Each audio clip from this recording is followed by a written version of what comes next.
Karibu mtazamaji wetu katika chaneli yetu. Leo tutakujuza ili uweze kutambua tofauti kati ya ulemavu na ugonjwa.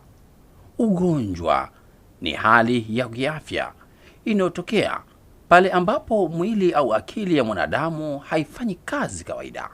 Mara nyingi ugonjwa husababishwa na vimelea, mfano bakteria, virusi, fangasi na vimelea vingine. Ugonjwa unaweza kutibika au kudhibitiwa, mfano kisukari, malaria, mafua, kifua kikuu na kadhalika. Ugonjwa unaweza kuwa wa muda mrefu au muda mfupi. Lakini ulemavu ni hali ya kupoteza au udhoofu wa uwezo wa akili au mwili kiasi cha kuathiri ufanyaji wa shughuli za kawaida.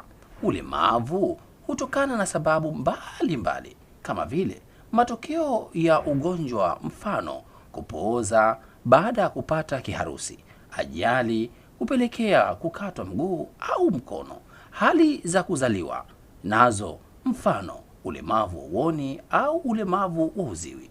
Ulemavu ni hali ya kimaumbile inayohitaji msaada au usaidizi maalum au marekebisho ili mtu aweze kushiriki kikamilifu katika jamii.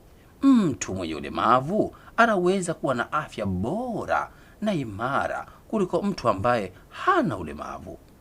Usikose kufuatilia mafunzo yetu katika chaneli yetu. Makala hii imeandaliwa na Abdallah Lada na kusimuliwa nami Hamid Omar.